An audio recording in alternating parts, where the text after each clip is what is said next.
Welcome student. Today we will discuss very important topic basic electronics. और मेरा यकीन मानिए ये टॉपिक बेसिक इलेक्ट्रॉनिक्स किसी भी कॉम्पिटिटिव एग्जाम के लिए बहुत ही ज़्यादा इम्पॉर्टेंट है। अगर आप एसएससी जेईई की बात करें या रेलवे की बात करें या यूपीपीसीएल किसी भी गवर्नमेंट जॉब की बात करें तो जहाँ जहाँ कॉम्पिटिटिव इन्वायरमेंट होता है, जहाँ जहाँ कंपटीशन की तैयारी होती है, आपको हर टीचर यही बात बताएगा कि अगर आप जेईई की तैयारी कर रहे हैं, आप इलेक्ट्रिकल इंजीनियरिंग से बिलोंग करते हैं, तो आपको चाहे पावर सिस्टम हो चाहे नेटवर्क हो कुछ भी हो, आप सारे क्वेश्चन कर लेंगे। मे भी हो सकता है कि थोड़ा सा आपको टिपिकल लगे, लेकिन बेसिक इलेक्ट्रॉनिक्स बहुत ही ईजी है।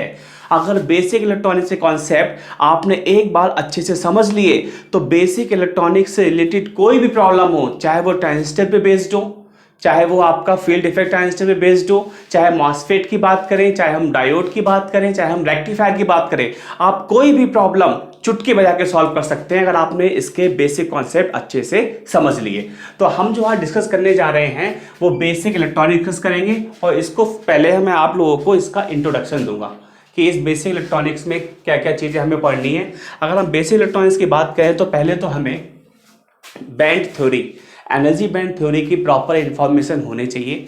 किसी एटॉमिक स्ट्रक्चर के बारे में भी हमको पता होना चाहिए, कैसे हम एटॉमिक स्ट्रक्चर को ड्रॉ कर सकते हैं, कौन कौन से सेमीकंडक्टर मटेरियल हैं जिससे हम इलेक्ट्रॉनिक्स डिवाइसेस को मैन्युफैक्चर कर सकते हैं। अगर सिलिकॉन है तो सिलिकॉन के यूज़ करते हैं इलेक्ट्रॉनिक्स डिवाइसेस को कंस्ट्रक्ट करने में। जर्मेनियम है तो जर्मेनियम का यूज हम फायर सेंसर बनाने में हम क्यों करते हैं। कई सारी चीज़ें ऐसी जो बहुत ही इंपॉर्टेंट है। अगर हम डायोड की बात करें तो डायोड की क्या एप्लीकेशन है, कैसे डायोड किसी सिग्नल को रेक्टिफाई कर सकता है। डायोड के बाद अगर आपका ट्रांजिस्टर आया है तो ट्रांजिस्टर की क्या क्या एप्लीकेशन है। अगर उसके बाद मॉसफेट आया है तो मॉसफेट ने कैसे आपका आज का सिनेरियो पूरी टेक्नोलॉजी चेंज कर दी है।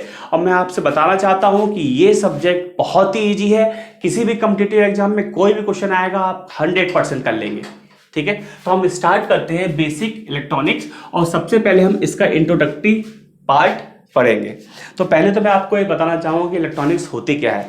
इलेक्ट्रॉनिक्स अपने आप में खुद ही बता रही है कि इलेक्ट्रॉनिक्स जिसमें इलेक्ट्रॉन्स की बात करें, हम लोग इलेक्ट्रॉनिक जिसमें इलेक्ट्रॉन्स की बात करें तो बेसिक इलेक्ट्रॉनिक्स या इलेक्ट्रॉनिक्स की बात करें, ये एक इंजीनियरिंग ब्रांच होती है जिसके अंतर्गत कोई भी इलेक्ट्रॉन है, किसी भी इलेक्ट्रॉन का मूवमेंट किस तरीके से हो रहा है। अगर हम मीडियम की बात करते हैं तो आपका गैसियस मीडियम भी होता है, आपका लिक्विड मीडियम भी होता है, एक सॉलिड मीडियम भी होता है। तो कोई भी इलेक्ट्रॉन किस तरीके से मूवमेंट कर रहा है इन सॉलिड में, और किस तरीके से टेम्परेचर के साथ या अलग अदर जो भी फैक्टर हैं उस इलेक्ट्रॉन्स के मूवमेंट को इफेक्ट कर रहे हैं, किस तरीके से हम डिवाइस को कंस्ट्रक्ट कर रहे हैं, कौन कौन सी इलेक्ट्रॉनिक डिवाइसेस हैं जिसमें हम बेसिकली हम कई सारी डिवाइसों की बात करें। जैसे रेक्टिफायर है, हर घर में रेक्टिफायर यूज होता है जो कि आपका एसी को पल्सेटिंग डीसी में कन्वर्ट करता है। तो कई सारी ऐसी डिवाइसेस है जो आपका पीएन जंक्शन से बनती हैं, और पीएन जंक्शन समझने से पहले यानी डायोड को समझने से पहले हमें आपका सॉलिड मटेरियल, अगर हम बात करें सेमीकंडक्टर मटेरियल का बेसिक कॉन्सेप्ट यहां पे समझना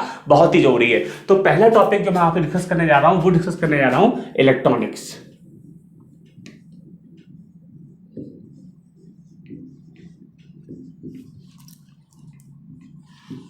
तो अभी अभी मैंने आप लोगों को बताया कि इलेक्ट्रॉनिक्स अपने आप ही बता रहा है ये इलेक्ट्रॉनिक्स से बना है, यानी कोई भी इलेक्ट्रॉन जितने भी डिफरेंट मीडियम है, चाहे वो गैस हो चाहे वो लिक्विड हो या फिर सॉलिड हो, किस तरीके से इलेक्ट्रॉन का मूवमेंट हो रहा है। आपने वोल्टेज अप्लाई किया है तो इलेक्ट्रॉन का मूवमेंट कैसे चेंज हो रहा है, अगर आपने टेम्परेचर चेंज किया है तो इलेक्ट्रॉन्स का मूवमेंट किस तरीके से चेंज हो रहा है। तो अगर एक सिंगल लाइन में इसको डिफाइन करूं तो इलेक्ट्रॉनिक्स एक इंजीनियरिंग की ब्रांच है जिसमें हम स्टडी करते हैं। किस चीज की स्टडी करते हैं कि इलेक्ट्रॉन्स के मूवमेंट की, इलेक्ट्रॉन किस तरीके से मूव कर रहा है डिफरेंट मीडियम में। ठीक है, नाउ इलेक्ट्रॉनिक्स की हम बात करें तो इलेक्ट्रॉनिक्स को दो पार्ट में ब्रेक किया गया है। पहला होता है एनालॉग इलेक्ट्रॉनिक्स,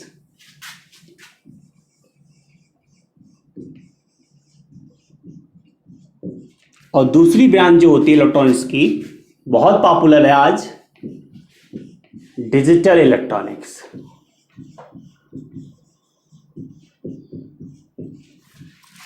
एनालॉग इलेक्ट्रॉनिक्स, तो हम अगर एनालॉग इलेक्ट्रॉनिक्स की बात करें तो एनालॉग इलेक्ट्रॉनिक्स में जो भी सिग्नल की प्रोसेसिंग होती है वो सारे के सारे सिग्नल कैसे होते हैं, एनालॉग होते हैं।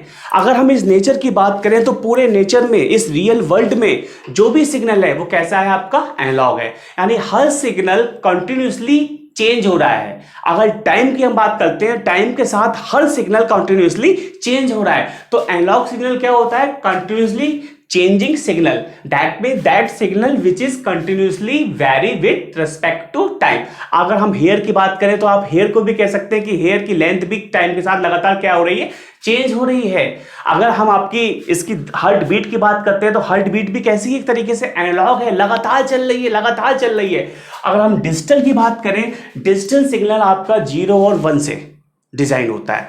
यानी अगर डिजिटल सिग्नल की बात करें, डिजिटल सिग्नल में आपका सीक्वेंस होगा वो जीरोस और वंस का सीक्वेंस होगा, यानी एक तरीके से ऑन ऑफ। अगर आप मेरी आंखों को देखिए, ऑफ ऑन ऑफ ऑन, तो ये डिजिटल सिग्नल होता है। लेकिन अगर रियल वर्ल्ड की बात करें तो हर चीज एनालॉग है, डिजिटल नहीं करता एग्जिस्ट रियल वर्ल्ड में। लेकिन कुछ एप्लीकेशन ऐसी होती हैं जहां हमें डिजिटल सिग्नल की रिक्वायरमेंट होती है, क्योंकि डिजिटल सिग्नल के कई सारे फायदे हैं। अगर इस रियल वर्ल्ड की बात करें, डिजिटल सिग्नल प्रोसेसिंग बहुत ही इंपॉर्टेंट है। डिजिटल सिग्नल आपका बहुत फायदेमंद है। डिजिटल इलेक्ट्रॉनिक्स में बेसिकली हम डिजिटल सिग्नल को ही प्रोसेस करते हैं, और कई सारी डिवाइस आज के दौर में जो हम यूज कर रहे हैं वो टोटली क्या है? डिजिटली हैं। दैट मीन जो भी ऑपरेशन परफॉर्म होगा डिजिटल डिवाइसेस का, वो 0 1 की फॉर्म में ही परफॉर्म होगा। तो बेसिकली क्या है, रियल वर्ल्ड में एनालॉग सिग्नल है, लेकिन हमें चाहिए क्या है? Signal, digital signal. तो हम कई सारी डिवाइस ऐसी यूज करते हैं जिससे हम एनालॉग सिग्नल को डिजिटल सिग्नल में कन्वर्ट कर सकते हैं। उसको बोलते हैं ADC, analogue to digital converter. यानी कोई भी एनालॉग सिग्नल है, इस डिवाइस की हेल्प से आप उस एनालॉग सिग्नल को डिजिटल सिग्नल में कन्वर्ट कर सकते हैं। और मैं डिजिटल सिग्नल में कन्वर्ट इसलिए कर रहा हूं क्योंकि डिजिटल सिग्नल के कई सारे एडवांटेज होते हैं। कौन कौन से एडवांटेज होते हैं ये हम बाद में डिस्कस करेंगे, लेकिन पहले हम फोकस करेंगे किस पे? एनालॉग इलेक्ट्रॉनिक्स में, जहां कंटिन्यूअस सिग्नल का हम यूज करते हैं और वो सिग्नल टाइम के रेस्पेक्ट में कंटिन्यूअसली क्या हो रहा है? आपका चेंज हो रहा है। ठीक है, जहां तक मैं समझता हूं आप लोगों को, सभी लोगों को सिग्नल के बारे में पता होगा। सिग्नल क्या होता है, सिग्नल को किस तरीके से डिफाइन करते हैं। अगर मैं इस तरीके से एक वेव फॉर्म ड्रॉ कर दूं और यहां पे लिख दूं t यानी टाइम, और यहां पे लिख दूं v, तो ये आपका क्या है? ये आपका ये बता रहा है कि वोल्टेज किस तरीके से चेंज होगा विद रिस्पेक्ट टू टाइम। फिर से बता रहा हूं, आपका यहां पे एक्स एक्सिस पे टाइम है, वाई एक्सिस पे वोल्टेज है, और इस ग्राफिकल इमेज से आप समझ सकते हैं कि वोल्टेज टाइम के रेस्पेक्ट में किस तरीके से चेंज हो रहा है। यहां पे इस वोल्टेज की वैल्यू सपोज 1 वोल्ट है, तो यहां पे कितनी हो जाएगी? सपोज 2 वोल्ट है। यहां कितनी हो जाएगी? 3 वोल्ट है। यहां मैक्सिमम सपोज 10 वोल्ट है। तो आप देखते हैं कि कंटिन्यूसली वोल्टेज की वैल्यू क्या हो रही है? चेंज हो रही है विद रिस्पेक्ट टू टाइम। तो इस वेव फॉर्म से आपको एक इंफॉर्मेशन मिल रही है कि वोल्टेज इस टाइम पे इस तरीके से चेंज हो रहा है। तो इस चीज को आप बोलते हैं सिग्नल। तो सिग्नल को अगर आपको डिफाइन करना हो, सिग्नल क्या है? सिग्नल एक ग्राफिकल रिप्रेजेंटेशन है, किसका? इंफॉर्मेशन का। आपको इस वेव फॉर्म से यही तो मालूम, यही तो इंफॉर्मेशन मिल रही है कि वोल्टेज चेंज हो रहा है विद रिस्पेक्ट टू टाइम।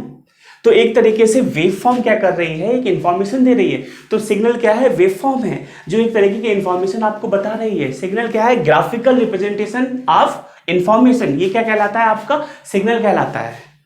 तो आपको पहली बेसिकली ये चीज़ पता होनी चाहिए कि जब जब मैं सिग्नल का यूज करूं तो सिग्नल क्या चीज़ है। सिग्नल आपको एक ग्राफिकल रिप्रेजेंटेशन है, किसका? इन्फॉर्मेशन का। अगर एनालॉग इलेक्ट्रॉनिक्स की बात करें तो हम एनालॉग सिग्नल को प्रोसेस करते हैं। डिजिटल इलेक्ट्रॉनिक्स की बात करें तो हम डिजिटल सिग्नल को प्रोसेस करते हैं। डिजिटल सिग्नल क्या होता है? एक सीक्वेंस ऑफ 0 एंड 1 होता है। डिजिटल सिग्नल के बहुत सारे एडवांटेज हैं ओवर एनालॉग इलेक्ट्रॉनिक्स। जब मैं डिजिटल इलेक्ट्रॉनिक्स पार्ट आप लोगों से डिस्कस करूंगा तो मैं वहां पे डिटेल में डिस्कस करूंगा कि डिजिटल इलेक्ट्रॉनिक्स के क्या क्या एडवांटेज है over analogue electronics. But right now we will focus on only analog electronics.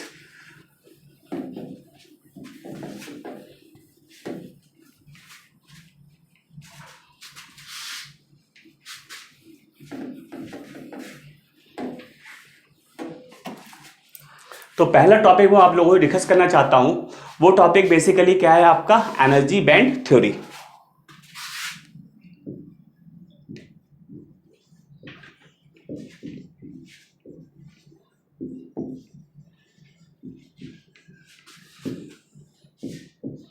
अगर किसी भी हम एग्जाम की बात करें तो एनर्जी बैंड थ्योरी पे एक न्यूमेरिकल आपका हर कॉम्पिटिटिव एग्जाम में पूछा गया है और ये न्यूमेरिकल बहुत ही इजी होता है। तो पहले हम डिस्कस करेंगे एनर्जी बैंड की। किसी भी अगर एनर्जी बैंड की हम बात करते हैं तो बेसिकली कोई भी एनर्जी बैंड डायग्राम आपका रिप्रेजेंट करेगा रेंज ऑफ एनर्जी।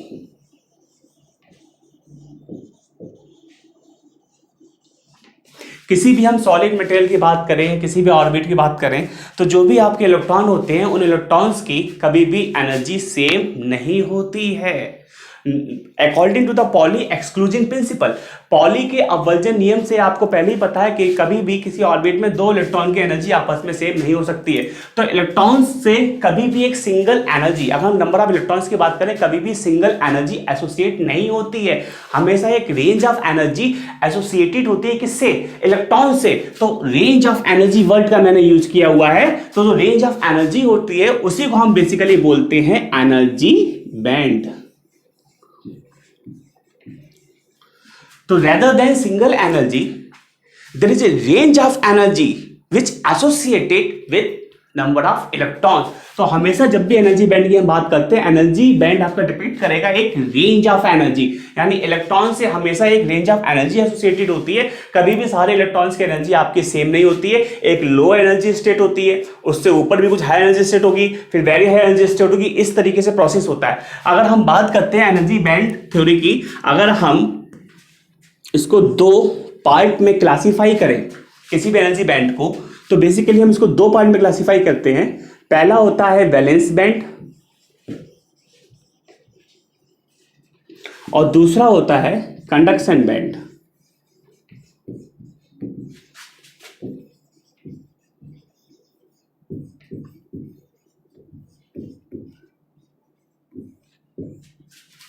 तो एनर्जी बैंड के हम टाइप्स की डिस्कस करें, हम बेसिकली दो टाइप्स के एनर्जी बैंड डिस्कस करेंगे। पहला वैलेंस बैंड, दूसरा होता है कंडक्शन बैंड। वैलेंस बैंड से नीचे भी कई सारे एनर्जी लेवल ऐसे होते हैं, लेकिन उन लेवल्स में जो इलेक्ट्रॉन्स की एनर्जी होती है वो बहुत ही ज़्यादा लो होती है, तो हम उनको कंसिडर नहीं करेंगे, उनको डिस्कस नहीं करेंगे। हमें क्या करना है, हमें जो हाई एनर्जी बैंड है उन्हीं को डिस्कस करेंगे। तो हम डिस्कस करेंगे वैलेंस बैंड और देन कंडक्शन बैंड, ठीक है। इससे वैलेंस बैंड से नीचे भी कुछ लो एनर्जी स्टेट होते हैं, वो ज़्यादा इंपॉर्टेंट नहीं है, क्योंकि उससे इलेक्ट्रॉन को जंप कराना कंडक्शन बैंड में पॉसिबल नहीं होता, क्योंकि उनकी एनर्जी बहुत ज़्यादा लेस होती है। हमें बहुत सारी एनर्जी की रिक्वायरमेंट होगी अगर हम बहुत ज़्यादा लो लेवल से इलेक्ट्रॉन को जंप कराना चाहते हैं हायर एनर्जी स्टेट पे। तो basically we will more concern only two band, first is valence band and the second is conduction band. तो आई थिंक द कॉन्सेप्ट आपको एनर्जी बैंड का समझ में आ गया होगा। एनर्जी बैंड क्या है? बेसिकली एक रेंज ऑफ एनर्जी को हम रिप्रेजेंट करते हैं। कभी भी किसी ऑर्बिट में या सॉलिड मटेरियल में इलेक्ट्रॉन्स की जो एनर्जी होती है सबकी सेम नहीं होती है, एनर्जी आपकी अलग अलग होती है। So there is a range of energy associated with the electron, ठीक है। तो हम एक एक करके इन दोनों को डिस्कस करेंगे। तो पहले जो हम डिस्कस करेंगे वो है आपका वैलेंस बैंड।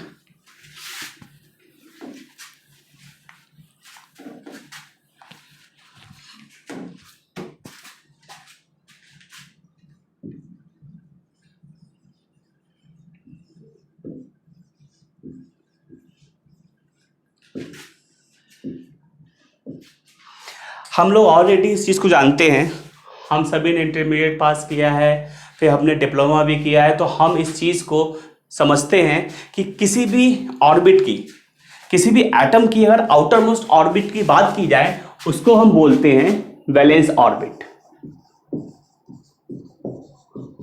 और वैलेंस ऑर्बिट में जो इलेक्ट्रॉन्स होंगे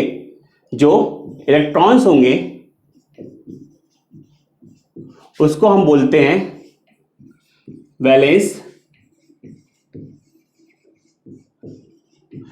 इलेक्ट्रॉन्स। तो वैलेंस बैंड अपने आप ये बता रहा है कि जो भी आउटर मोस्ट ऑर्बिट के इलेक्ट्रॉन्स होंगे,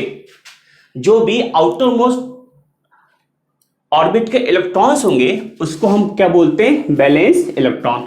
अगर कोई आपसे पूछे कि वैलेंस बैंड क्या होता है, तो मैं सिंपली डिफाइन कर सकता हूं, ऐसा एनर्जी बैंड जो इन वैलेंस इलेक्ट्रॉन्स को कंटेन करता है उसको हम बोलते हैं वैलेंस बैंड। और वैलेंस बैंड में जो इलेक्ट्रॉन्स होंगे हमेशा लोअर एनर्जी स्टेट में रहेंगे। बैलेंस बैंड में जो भी इलेक्ट्रॉन रहते हैं हमेशा लोअर एनर्जी स्टेट पे रहेंगे, और जितना ज़्यादा एटॉमिक डिस्टेंस जो आपकी न्यूक्लियस से है वो आपकी कम होती जाएगी, बैलेंस इलेक्ट्रॉन उतना टाइटली आपके न्यूक्लियस से बाउंड रहेगा। जैसे जैसे आपकी एटॉमिक स्पेसिंग बढ़ती जाती है, जैसे जैसे न्यूक्लियस और जो आउटर मोस्ट ऑर्बिट है उसकी डिस्टेंस आप बढ़ाते जाते हैं, आप बहुत ही कम एनर्जी को सप्लाई करके इन बैलेंस इलेक्ट्रॉन्स को जंप करा सकते हैं कहां, हायर एनर्जी स्टेट पे, यानी कि कंडक्शन बैंड में। तो बेसिकली बैलेंस बैंड क्या होता है? बैलेंस बैंड एक एनर्जी बैंड होता है जिसमें आपके बैलेंस इलेक्ट्रॉन रहते हैं। आउटर मोस्ट ऑर्बिट जो होती है उसको हम बोलते हैं बैलेंस ऑर्बिट, और जो भी नंबर ऑफ इलेक्ट्रॉन्स होते हैं उनको हम बोलते हैं बैलेंस इलेक्ट्रॉन। तो आई थिंक ये कॉन्सेप्ट आपको समझ में आ गया होगा। अब हम डिस्कस करेंगे कंडक्शन बैंड।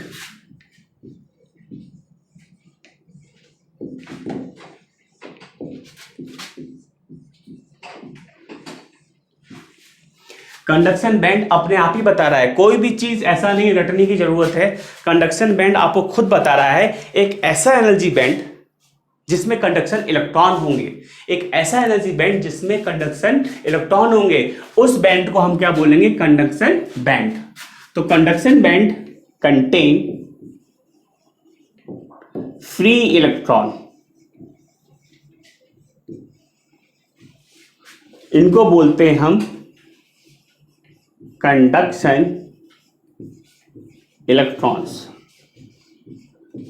तो हम ये साफ साफ जानते हैं पहले से ही, अगर किसी एक नॉर्मल टेम्परेचर की बात की जाए, एक नॉर्मल कंडीशन ऑफ एटम्स की हम बात की जाए, अगर आपका एटॉमिक सेपरेशन, अगर न्यूक्लियस से आउटर मोस्ट ऑर्बिट की डिस्टेंस ज़्यादा है, या फिर कोई भी इलेक्ट्रॉन लूजली अटैच है, कोई भी इलेक्ट्रॉन लूजली अटैच है आपका न्यूक्लियस से, तो उस केस में अगर हम रूम टेम्परेचर की बात करें, अगर थोड़ी सी एनर्जी भी उसको मिल जाती है तो वो इलेक्ट्रॉन आपका फ्री हो जाता है, और फ्री होकर वो कहाँ जाएगा? बैलेंस बैंड से कंडक्शन बैंड में। तो ऐसे इलेक्ट्रॉन जो covalent bond, basically balance band की बात करें, अगर हम यहाँ पे आपका इलेक्ट्रॉन शेयरिंग होती है, कोवेलेंट बॉन्डिंग होती है। अगर हम रूम टेम्परेचर की बात करें तो कुछ इलेक्ट्रॉन को एनर्जी मिल जाती है, तो वो इलेक्ट्रॉन कोवेलेंट बॉन्ड को ब्रेक करेंगे और वो लोअर एनर्जी से हायर एनर्जी में चले जाएंगे, यानी बैलेंस बैंड से इलेक्ट्रॉन्स फ्री होकर कहाँ जाएंगे? कंडक्शन बैंड में। तो कंडक्शन बैंड अपने आप बता रहा है कि मैं एक ऐसा एनर्जी बैंड हूं जिसमें कंडक्शन इलेक्ट्रॉन है, जो इलेक्ट्रॉन्स फ्री हैं, और यही इलेक्ट्रॉन्स ऐसे हैं जिनकी वजह से करंट पॉसिबल होती है, करंट का मूवमेंट पॉसिबल होता है किसी भी डिवाइस में। अगर किसी भी इलेक्ट्रॉनिक डिवाइस की हम बात करें, अगर वहां पर नंबर ऑफ फ्री इलेक्ट्रॉन 0 हैं तो वहां करंट कंडक्शन पॉसिबल नहीं है। अगर नंबर ऑफ इलेक्ट्रॉन 0 हैं, दैट मीन्स गैप जो है आपका बहुत ज़्यादा है। अभी हम डिस्कस करेंगे कि एनर्जी बैंड गैप को हम कैसे डिफाइन करते हैं। इलेक्ट्रॉन को हम जंप नहीं करा सकते क्योंकि उसको बहुत ज़्यादा एनर्जी चाहिए, ठीक है। तो I think the concept of balance band and the conduction band is clear to you. Balance band जो आपका बैलेंस इलेक्ट्रॉन को पजेस करता है, कंटेन करता है। कंडक्शन बैंड एक ऐसा एनर्जी बैंड है जिसमें आपके फ्री इलेक्ट्रॉन रहते हैं, जो आपका बेसिकली करंट मूवमेंट के लिए पॉसिबल होते हैं। अब मैं डिस्कस करने जा रहा हूं आपसे energy band gap.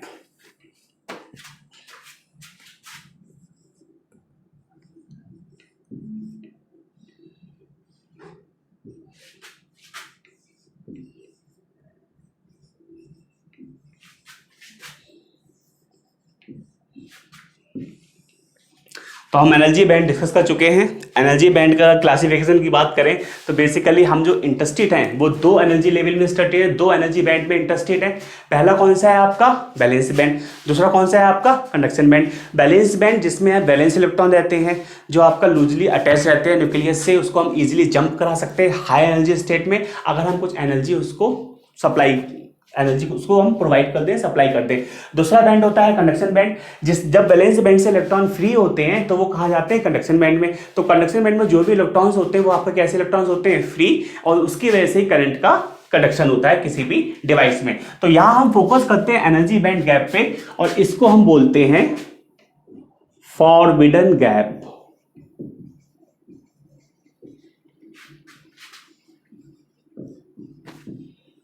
Energy band gap को फॉरबिडन गैप बोलते हैं।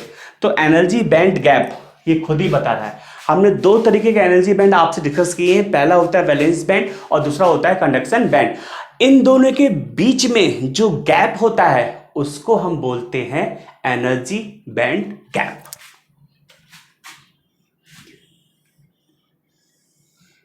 तो अगर मैं इसको बोल दूं कंडक्शन बैंड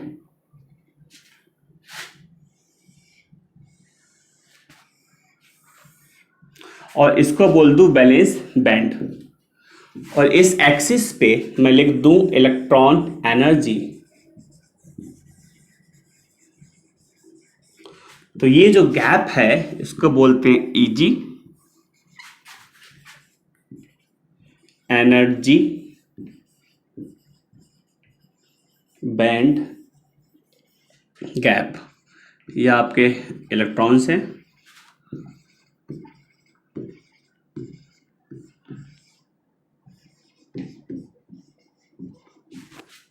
तो नॉर्मल कंडीशन की हम बात करें तो बैलेंस बैंड आपका कंप्लीटली फिल भी हो सकता है और it can be partially field, या तो ये आंशिक रूप से फिल होगा या ये कंप्लीटली पूरी तरीके से बैलेंस बैंड आपका फिल होगा। तो साफ साफ एनर्जी बैंड गैप यानी कि जो भी एनर्जी बैंड है उनके बीच का जो गैप है उस गैप को हम बोलते हैं एनर्जी बैंड गैप। यहां पे एक कंडक्शन बैंड है यानी ये हाई एनर्जी स्टेट पे है, ये आपका कैसा है बैलेंस बैंड है, ये आपका लो एनर्जी स्टेट पे है, और इन दोनों के बीच में जो भी गैप होगा उसको हम बोलते हैं एनर्जी बैंड गैप या फिर फॉरबिडन गैप। तो basically energy band gap is nothing, it is the gap between two energy band, it is the gap between balance band and conduction band. तो एनर्जी बैंड गैप होता है, एक energy gap होता है between the conduction band and balance band, और इसको हम represent करते हैं इलेक्ट्रॉन वोल्ट में। आप कहोगे सर ये गैप है, इसको हमने इलेक्ट्रॉन वोल्ट में क्यों? बेसिकली जो गैप है इसका जो मेजरमेंट होता है वो एनर्जी लेवल के थ्रू होता है, एक एनर्जी के थ्रू होता है कि इतने इलेक्ट्रॉन वोल्ट एनर्जी का गैप है। 1 electron volt, it could be 2 electron volt, it could be 3 electron volt. हम यहाँ पे डिस्टेंस के थ्रू गैप को नहीं दिखा रहे हैं, हम यहाँ पे एनर्जी के थ्रू गैप को मेजर कर रहे हैं बेसिकली। तो यहाँ पे जो यूनिट हम यूज कर रहे हैं वो कौन सी यूनिट है? Electron volt. अब क्वेश्चन अराइज होता है कि आप इसको फॉरबिडन गैप क्यों बोलते हैं। मैं आपको बहुत ही इंपॉर्टेंट कॉन्सेप्ट है, मैं आपको फिर से बता रहा हूं कि इसको हम फॉरबिडन गैप इसलिए बोलते हैं कि बैलेंस बैंड और कंडक्शन बैंड के बीच में कोई भी अलाउड एनर्जी स्टेट नहीं है। मैं फिर से रिपीट करूंगा, बैलेंस बैंड और कंडक्शन बैंड के बीच में कोई भी अलाउड एनर्जी स्टेट नहीं है जिसमें इलेक्ट्रॉन रह पाए, जिसमें जो इलेक्ट्रॉन को ऑक्युपाई कर पाए। तो अगर आप इलेक्ट्रॉन को एक्साइट कर रहे हैं, एक्साइट करने का मतलब ये है कि अगर आप इलेक्ट्रॉन को एनर्जी सप्लाई कर रहे हैं, it could be photon energy, एक फोटॉन एनर्जी भी अप्लाई कर सकते हैं आप। बेसिकली क्या है, अगर हम ऑप्टिकल एक्साइटेशन की बात करें, आप ऑप्टिकल इस पे लाइट फॉल होगी, अगर इस ट्यूब लाइट की लाइट इस पे फॉल होगी तो ये एक्साइट हो जाएगा, ये एनर्जी को आपका एक्वायर करेगा। जब इसकी एनर्जी हाई हो जाएगी तो ये जंप कर जाएगा कहां? कंडक्शन बैंड में। ये बोलते हैं ऑप्टिकल एक्साइटेशन। अगर हम इस दीवार की बात करें तो दीवार के भी अगर आपके इलेक्ट्रॉन्स है तो उस ऑप्टिकल लाइट के थ्रू वो एक्साइट हो रहे हैं, ठीक है, ये बोलते हैं ऑप्टिकल एक्साइटेशन। यानी फोटॉन एनर्जी अप्लाई करिए, इलेक्ट्रॉन आपका एक्साइट हो जाएगा। या तो आप टेम्परेचर इंक्रीज कर दीजिए, जब आप टेम्परेचर इंक्रीज करेंगे तो क्या होगा? बेसिकली कोवेलेंट बॉन्डिंग होती है, कोवेलेंट बॉन्ड ब्रेक हो जाएगा, कोवेलेंट बॉन्ड ब्रेक हो जाएगा, इलेक्ट्रॉन फ्री हो जाएगा, तो इलेक्ट्रॉन कहां पहुंच जाएगा? कंडक्शन बैंड में। तो कई सारे तरीके हैं जिसकी वजह से हम इन इलेक्ट्रॉन्स को जो लोअर एनर्जी स्टेट पे हैं उसको एक्साइट कर सकते हैं और ये इलेक्ट्रॉन एस्केप कर जाएंगे। जैसे ही इलेक्ट्रॉन यहां पे जाएगा तो यहां पे क्या क्रिएट हो जाएगा? होल। जैसे ही इलेक्ट्रॉन जंप कर जाएगा बैलेंस बैंड से कंडक्शन बैंड में, ये तो फ्री इलेक्ट्रॉन हो जाएगा और यहां पे क्या क्रिएट हो जाएगा? होल। तो होल क्या होता है? आपसे कोई पूछे होल क्या होता है? होल कुछ नहीं होता है, होल होती है एक एम्प्टी लोकेशन।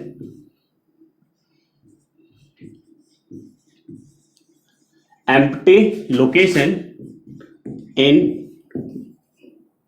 Balance band.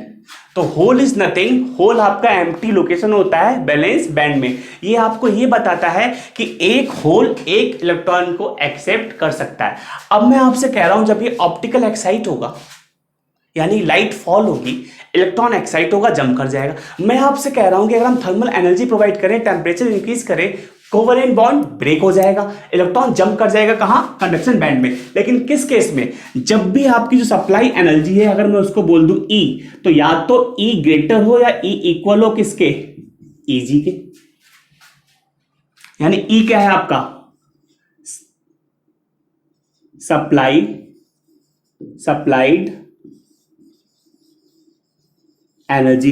यानी कभी भी बैलेंस इलेक्ट्रॉन को आप इतनी एनर्जी प्रोवाइड कर दीजिए जो Eg से ज्यादा है या Eg के इक्वल, बैंड गैप से ज्यादा है, तब उस केस में इलेक्ट्रॉन एक्साइटेड हो जाएगा और वो कंडक्शन बैंड में चला जाएगा। इसलिए हम कहते हैं कि किसी भी पर्टिकुलर डिवाइस की बात करें, रूम टेम्परेचर पे कुछ ना कुछ फ्री इलेक्ट्रॉन जरूर रहते हैं, अगर एनर्जी बैंड गैप ज्यादा नहीं है। अगर एनर्जी बैंड गैप ज्यादा नहीं है, आप रूम टेम्परेचर की बात करें, थर्मल एनर्जी के थ्रू कुछ ना कुछ इलेक्ट्रॉन एक्साइट होके आपके कंडक्शन बैंड में चले जाएंगे। उन इलेक्ट्रॉन्स को हम बोलते हैं free electrons. So this is the concept which is related to the energy band gap, and the forbidden gap is very important. Forbidden gap is very important. तो forbidden gap क्यों कहते हैं, क्योंकि यहाँ कोई अलाउड एनर्जी स्टेट नहीं होती है।